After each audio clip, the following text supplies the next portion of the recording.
Carl Ludwig von Bertalanffy, born in September 1901, died at the age of 71 in June 12, 1972. He was an Australian biologist known as one of the founders of general system theory. This is an interdisciplinary practice that describes systems with interacting components applicable to biology, cybernetics, and other fields. Born in Atzgersdorf near Vienna, he came from a distinguished family which included many scholars and court officials.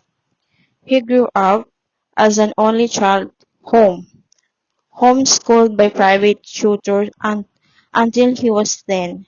When he arrived at his gymnasium, a form of grammar school, he already knew how to learn by reading and studying on his own. In 1981, he started his studies at the university level in philosophy and art history, first at the University of Innsbruck and then at the University of Vienna. In 1926, he finished his PhD thesis entitled "Kirchner and the Problem of Higher Order Interactions" on the psychologist and philosopher Gustav Theodor Fischer. In 1934, he received his habilitation in theoretical biology. Then he was appointed private docent at the University of Vienna. In 1938, joined the Nazi Party, which facilitated his promotion to a professor at the University of Vienna in 1940. Description of system theory. System theory provides an approach to understanding, analyzing, and thinking about organizations.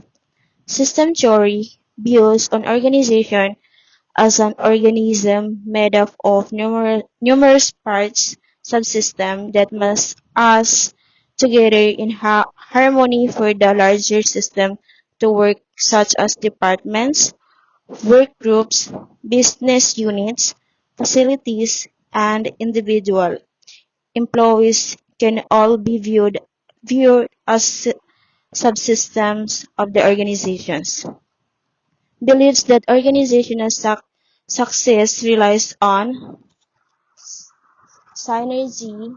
Synergy is the combined power of a group of things when they are working together that is greater than the total power achieved by each working separately.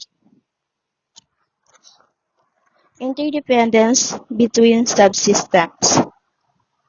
Interdependence between subsystems refers to the way in which different components or subsystems within a larger system rely on and interact with each other to function effectively. Interaction within the organization, between the organization and the environment. Characteristic of system theory. So in terms of communication mechanism must be in place for organization system to exchange relevant information with their environment. It provides for the flow of information among the subsystems, the systems, subsystems, and the supersystems. Systems, it is the set interrelated parts that turn inputs into outputs through processing. It is a group of things that work together to achieve a goal.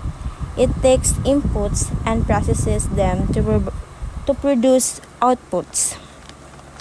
Subsystems, it does the processing smaller parts within a system that work together to achieve a specific function.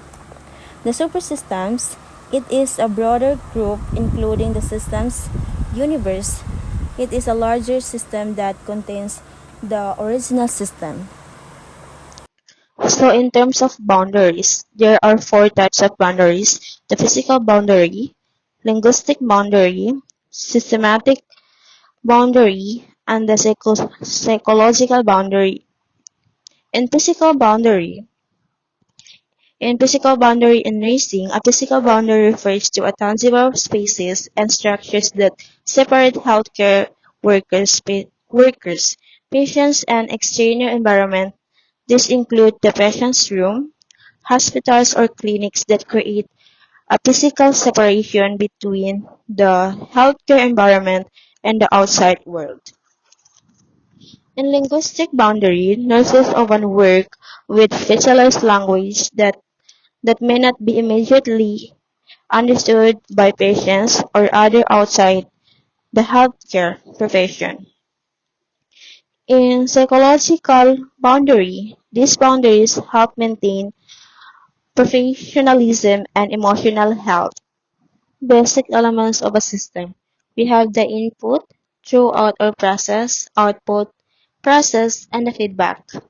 Input, there are two types input in nursing. Are the resources needed to provide care. This include maintenance input, like medical supplies, staffing, and hospital structure that ensure the system.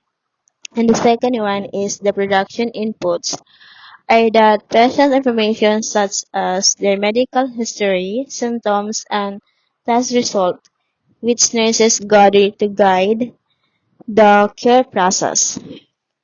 The second is the process refers to the action nurses take to address a patient's needs, for example, administering medications, monitoring vital signs, or educating patients on their condition.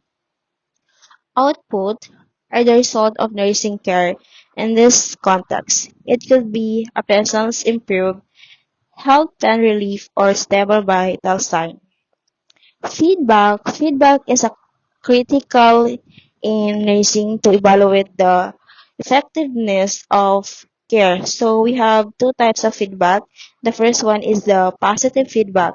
Positive feedback could be a patient showing sign of recovery or expressing satisfaction with the care received. And the second one is the negative feedback, like a patient's condition, worrying or complications arising helps the nurse resist the situation, adjust the care plan, and make necessary correction. Types of a system. Open system continuously interact with the environment, and closed system not influenced by its surrounding or theoretical systems do not interact with the environment. PS. People are not machines, but in all situations where they will act like machines.